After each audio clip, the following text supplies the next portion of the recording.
Hi, my name is Jessica. This video will go over the Applied Behavior Analysis, or ABA principles, concerning the 4 functions of behavior, replacement behavior, 4 maladaptive behaviors, punishment and reinforcement procedures, and extinction procedures. So let's start with what a function of behavior is. A function of behavior is the reason the behavior is occurring. There are 4 functions of behavior: attention, escape, tangible, and sensory. So let's start with the escape function.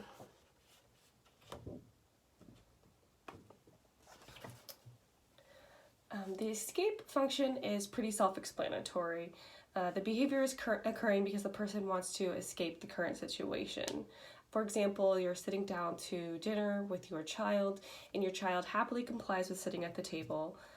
But then you place a plate of broccoli and pork chops in front of your child. Your child starts screaming and throwing the food. So you remove the food and give the child their more preferred food of their favorite chicken nuggets. Let's break this scenario down, and to do this we're going to use the ABCs of behavior. So first we're going to actually identify the behavior, which is screaming and throwing food. To determine the function, though, we're going to need to look at the antecedent behavior. The antecedent behavior was receiving pork chops and broccoli on their plate. So the child received pork chops and broccoli, began screaming and throwing food, and the consequence was the removal of the food. Looking at the ABCs, it's pretty easy to determine that the function of behavior is escape.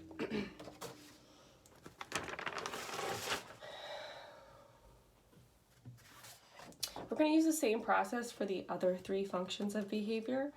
So now let's look at attention function. Attention is what happens whenever your child is trying to receive attention from you or somebody else. An example scenario for attention function is if you're at the park with your child and you see a mom from one of your mom groups and you go over to talk to her. While you're talking to her, your kid climbs to the top of the playground where they know they aren't allowed. You scream, "Get down from there," and your child complies. Then you continue to talk with the parent, and your child goes back to the top of the playground and hollers, "Look at me, mommy." You go over there and you scold your child to get back down, and then you spend the rest of the time at the park near your child just to make sure that they are engaging in the climbing behavior. So looking at the ABCs of this behavior, the behavior was climbing. The antecedent behavior was not receiving attention. You were speaking to another mom instead of watching or playing with your child. So talking to someone else, child climbing, consequence is you coming over to hang out with your child just to confirm that they are not going to engage in that problem behavior. So using the ABCs, we can determine that the function of that behavior was attention. The third function of behavior we're going to look at is tangible. Tangible means the child's behavior is occurring because the child is trying to obtain something tangible. An example of a tangible function is this. You're at the grocery store and you're going through the checkout line. Your child sees a pack of M&Ms and screams at you to buy them. You tell your child no, and the child begins to scream and flop to the ground. In an effort to make your child stop, you grab the M&Ms and your child immediately stops screaming. In this scenario, the behavior is screaming and flopping to the floor. The antecedent behavior is you telling your child no to the M&Ms. So telling your child no, flopping to the floor, and the consequence is gaining the M&Ms. So looking at the ABCs, it's very easy to realize that the function of behavior is tangible M&Ms. The final function to discuss is sensory. Look at that. Sensory includes one of the 5 senses. It's one of the more difficult functions to replace with a appropriate behavior. So let's look at, it's commonly one of your child's repetitive or restrictive behaviors. So let's consider you are drawing a bath for your child, and recently bath time has become a source of anxiety for your child. So whenever you say, "Okay, it's time for bath," your child begins to bite their hands as a sense of release from the anxiety. So the behavior is hand biting. The antecedent behavior is a bath, which causes anxiety, and the consequence is a sense of relief after biting their hand. So that shows us that the functional behavior is sensory.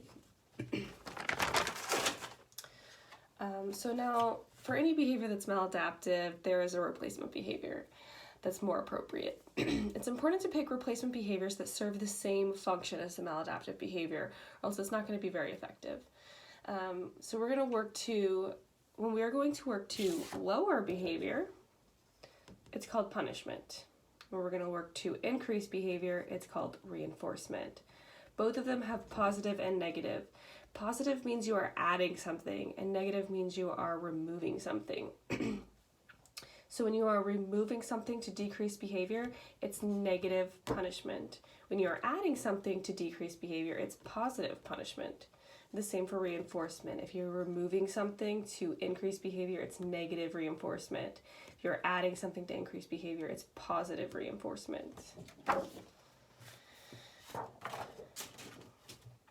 So let's look at the behavior discussed for escape function. Instead of engaging in screaming and throwing food, the child can be taught to communicate, I don't like this food. Once the child engages in appropriate behavior of communicating, I don't like this food, remove the non-preferred food.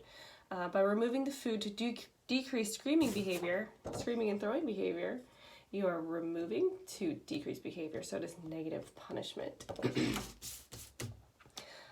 Saying I don't like this food serves the same function as throwing and screaming the food, or screaming and throwing the food. The non-preferred food is going to be removed, and a preferred food will be added. So this makes it an appropriate replacement behavior. We can do the same thing with the attention function. Instead of the child climbing up on the top of the playground to gain attention, if you occasionally compliment your child's appropriate play, they will less likely engage in climbing behavior because they already have your attention. So by adding attention when your child engages in appropriate behavior instead of when they're engaging in inappropriate behavior, you are using positive reinforcement, adding attention to increase appropriate behavior. It serves the same function. They're getting attention, so it's an appropriate replacement behavior. With the tangible function, teaching the child to appropriately earn M&Ms could replace the tantruming behavior. For instance, the child could say, "Can I have M&Ms, please?" Giving the child M&Ms after this appropriate behavior of asking for M&Ms is adding M&Ms to increase behavior, so positive reinforcement.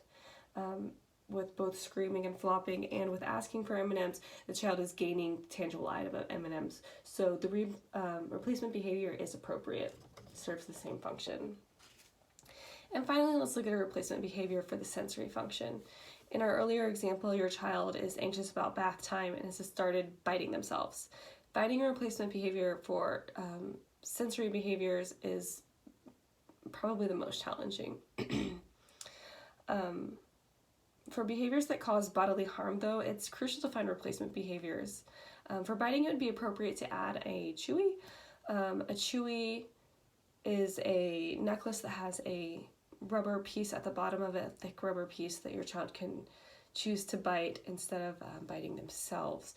So they get the same release of biting, but it's not causing them bodily harm. So it's appropriate as reinforcement or replacement behavior. And with the situation, we are adding something to decrease biting behavior, so it's positive punishment. Our final topic is to discuss extinction and extinction burst. When a behavior stops being reinforced, it goes into extinction. Extinction when the behavior completely stops happening. An example of extinction is our grocery store and M&M situation. In the past, out of frustration to get your child to stop screaming in the middle of the store, you've given them M&Ms. That reinforces the screaming behavior for M&Ms. By not reinforcing that behavior, you're not giving the M&Ms, and your child's going to continue to scream. After several weeks of doing this, eventually your child's going to understand, I'm not getting these M&Ms, it doesn't matter, I don't need to scream. so then the behavior goes into extinction. But sometimes when you start an extinction procedure, there is an extinction burst.